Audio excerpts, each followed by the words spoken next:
Hi friends, నేను మీ సాయి ప్రసన్నాని. ఈరోజు మన ఛానల్లో నిమ్మకాయ దీపం పెట్టడం వల్ల కలిగే ఫలితాలు ఏంటి, అసలు నిమ్మకాయ దీపం ఎందుకు పెడతారు, నిమ్మకాయ దీపం పెట్టే ముందు మనం తీసుకోవాల్సిన జాగ్రత్తలు ఏంటి అన్న విషయాల గురించి తెలుసుకుందామండి. అంతకంటే ముందుగా మన ఈ ఛానల్ని ఎవరైనా ఫస్ట్ టైం చూస్తున్నట్లయితే ప్లీజ్ సబ్స్క్రైబ్ చేసుకోండి. నిమ్మకాయ దీపం అనేది కుజదోషం, కాలసర్పదోషం, వ్యాపార, కుటుంబ, ఆర్థిక బాధలతో సతమతం అయ్యేవారికి చక్కని తరుణోపాయం.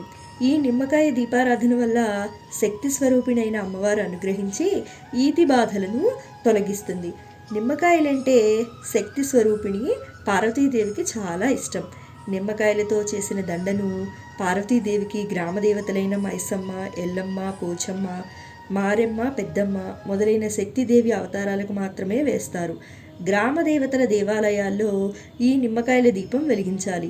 ఎటువంటి పరిస్థితుల్లోనూ మహాలక్ష్మి, సరస్వతి మరియు ఇతర దేవాలయాల్లో ఈ నిమ్మకాయ దీపాలను వెలిగించకూడదు. ఒకవేళ వెలిగిస్తే ఆ ఇంట సంతోషం అనేది ఉండదు. సంసారంలో ఎప్పుడూ గొడవలు ఉంటాయి. ఆర్థిక వ్యవహారాల్లో నష్టం కలుగుతుంది. భార్య, భర్త, పిల్లలు, స్నేహితులు, బంధువుల మధ్య తగాదాలు ఎక్కువగా ఉంటాయి. పార్వతీ దేవాలయాల్లో నిమ్మకాయలతో చేసిన దీపాలను వెలిగించదలిస్తే దేవీ వారాలుగా పరిగణించే మంగళ, శుక్రవారాల్లో, రాహుకాల సమయాల్లో మాత్రమే వెలిగించాలి. మంగళవారం వెలిగించే దీపాల కన్నా శుక్రవారం వెలిగించే దీపాలకు చాలా ప్రాముఖ్యత ఉంటుంది. ఎందుకంటే మంగళవారం వెలిగించే దీపం రజోగుణం కలిగి ఉంటుంది, శుక్రవారం వెలిగించే దీపం సత్వగుణాన్ని కలిగి ఉంటుంది. శుక్రవారం రోజు దేవికి వెలిగించే నిమ్మకాయ దీపం మనస్సుకు ప్రశాంతతను కలిగిస్తుంది. మంగళవారం రాహుకాలం మధ్యాహ్నం 3 గంటల నుండి 4:30 గంటల వరకు, శుక్రవారం ఉదయం 10:30 గంటల నుంచి మధ్యాహ్నం 12 గంటల వరకు శుక్రవారం రోజు దేవికి నిమ్మకాయల దీపాన్ని వెలిగించి పెరుగు అన్నం లేదా పెసరపప్పు లేదా పానకం లేక మజ్జిగ లేక పండ్లను దేవికి నైవేద్యం పెట్టిన తర్వాత సుమంగళికి ఇవ్వాలి. కుదిరితే పసుపు, కుంకుమ, పూలు, గాజులు, జాకెట్ ముక్క, చీరలు ఇస్తే దేవికి చాలా ఇష్టం. నిమ్మకాయ దీపం వెలిగించేటప్పుడు గమనించవలసిన అంశాలేంటో తెలుసుకుందాము. మచ్చలు లేని, వాడిపోని తాజా నిమ్మకాయలను, ఆకుపచ్చని రంగుతో ఉన్న వాటిని ఉపయోగించాలి. బహిష్టు సమయంలో నిమ్మకాయ దీపాలను వెలిగించకూడదు. మహిళలు 4వ రోజు తలస్నానం చేసి 5వ రోజు స్నానం చేసి నిమ్మకాయ దీపాలను వెలిగించకూడదు. మైలితో ఉన్నప్పుడు కూడా నిమ్మకాయ దీపాలను వెలిగించకూడదు. ఇంట్లో పండుగ సమయం, పెద్దల తిథి కార్యాలు ఉన్న రోజున నిమ్మకాయ దీపాలను వెలిగించకూడదు. పిల్లల పుట్టినరోజు నాడు, పెళ్లి రోజులు కానీ నిమ్మకాయ దీపాలను వెలిగించకూడదు. అంటే నిమ్మకాయ దీపంతో పాటు ప్రమిద దీపం వెలిగించకూడదు.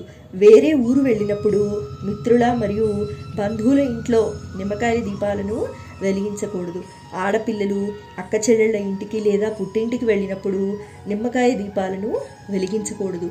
స్త్రీలు పట్టుచీర కట్టుకొని దేవికి నిమ్మకాయల దీపాలను వెలిగిస్తే త్వరగా దేవి అనుగ్రహం కలిగి అన్ని కార్యాలు ఎలాంటి లోపాలు లేకుండా జరిగిపోతాయి.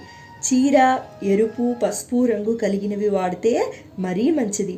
స్త్రీలు మామూలు చీరలు ధరించి నిమ్మకాయ దీపాలను వెలిగిస్తే వారి కార్యాలకు మధ్యమ స్థాయి ఫలితాలు లభిస్తాయి.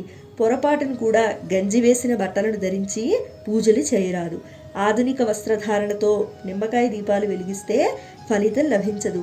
స్త్రీలు పట్టుచీర కట్టుకుని దేవికి నిమ్మకాయల దీపాలను వెలిగిస్తే త్వరగా దేవి అనుగ్రహం కలిగి అన్ని కార్యాలు ఎలాంటి లోపాలు లేకుండా జరిగిపోతాయి. స్త్రీలు మామూలు చీరలు ధరించి నిమ్మకాయ దీపాలను వెలిగిస్తే వారి కార్యాలకు మధ్యమ స్థాయి ఫలితాలు లభిస్తాయి. దీపం క్రింద తమలపాకు లేదా ఏదైనా ధాన్యపు గింజలను వేసి కుంకుమ బొట్టు పెట్టి దీపారాధన చేయాలి.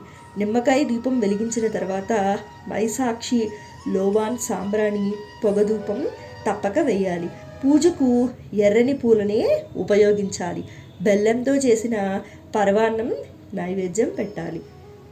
సో విన్నారు కదండి, నిమ్మకాయ దీపం పెట్టడం వల్ల కలిగే ఫలితాలు ఏంటి, అలాగే మనం దీపారాధన చేసేటప్పుడు తీసుకోవాల్సిన జాగ్రత్తలు ఏంటి, ఎటువంటి సమయాల్లో దీపారాధన చేయాలి, ఎటువంటి సమయాల్లో చేయకూడదు, అలాగే కుజగ్రహ, కాలసర్పదోషం ఉన్నవాళ్ళు నిమ్మకాయ దీపాన్ని ఏ విధంగా పెట్టాలి అన్న విషయాల గురించి తెలుసుకున్నాం కదండి. నా ఈ వీడియో మీకు నచ్చినట్లయితే లైక్ చేయండి, షేర్ చేయండి. కొత్త వాళ్ళు మన ఛానల్ చూస్తున్నట్లయితే సబ్స్క్రైబ్ చేసుకోండి. సర్వేజన సుఖినో భవంతు. సర్వే సృజన సుఖినో భవంతు. ధన్యవాదాలు.